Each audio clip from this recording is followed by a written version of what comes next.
Buenos días, queridos hermanos. Para mí es un privilegio estar como todos los viernes en la mañana buscando animarlos a ser discípulos. Y es que hace unos días tuve que ir a una farmacia y me llamó la atención que había una larga fila de personas esperando su turno para ser atendidas. Y pensé que todas esas personas estaban esperanzadas en los fármacos para alcanzar la salud, o al menos no tener dolor. Y pude ver dentro de sus posibilidades que gastaban hasta el último centavo para vencer a la enfermedad. Y de ahí empezó a volar mi mente y me dio a pensar en los muchos casos de personas que están en los hospitales sufriendo y padeciendo una larga enfermedad y otros a punto de morir porque ya no hay nada más que hacer.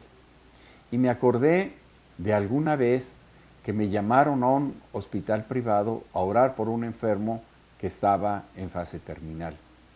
La enfermedad había hecho que el hígado ya no funcionara y solo era un asunto de horas para que muriera. Entonces, oré antes de ir a ver al enfermo y revisé una historia en la Biblia que está en Juan capítulo 4 del 43 al 53. En esta historia se habla de que el Señor Jesús estaba en Galilea y vino a verlo un oficial del rey para que fuera a orar por su hijo que estaba a punto de morir.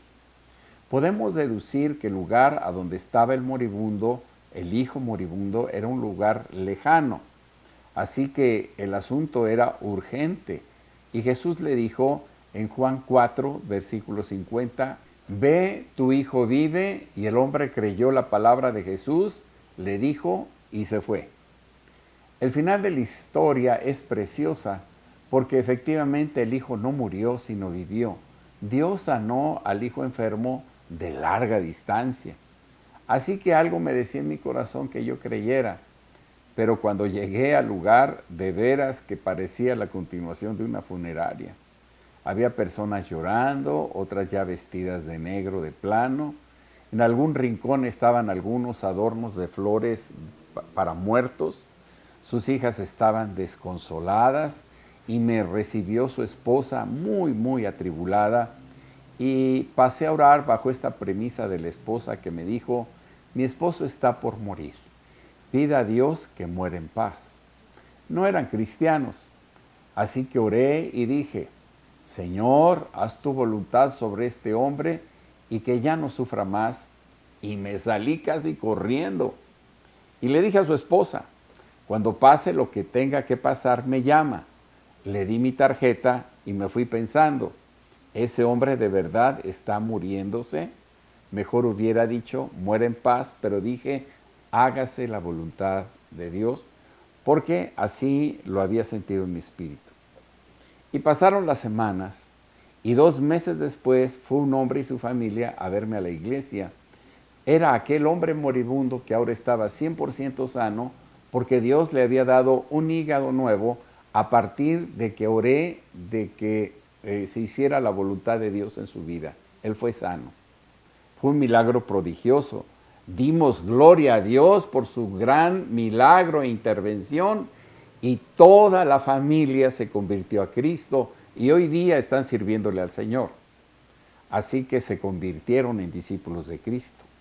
Y usted y yo estamos comprometidos a orar por los enfermos creyendo lo que en oración Dios nos diga que digamos. Aunque el asunto parezca desalentador, difícil, imposible a nuestros ojos, busquemos primero la voluntad de Dios para orar conforme Él nos dirija. El Espíritu Santo lo sabe todo. Y si Dios dice que vivirá, aunque todo esté oscuro, vivirá. Porque Dios quiere hacer un milagro. Así que yo lo invito a que nos levantemos en estos días a orar por enfermos, por necesitados, por afligidos y veamos el poder de Dios derribando y derrotando a los espíritus de enfermedad y otros espíritus del diablo y poniendo espíritu de vida y de bendición cuando Dios así nos lo haga saber. Y demos gloria a Dios buscando a las personas que necesitan ser alentadas a ser sanados para que sean nuestros nuevos discípulos. Busquemos por quién orar. Hay alguien atribulado cerca de usted necesitando su oración. Ha sido un honor en esta mañana saludarlo e invitarlo a que hagamos discípulos. Que Dios lo bendiga y buenos días.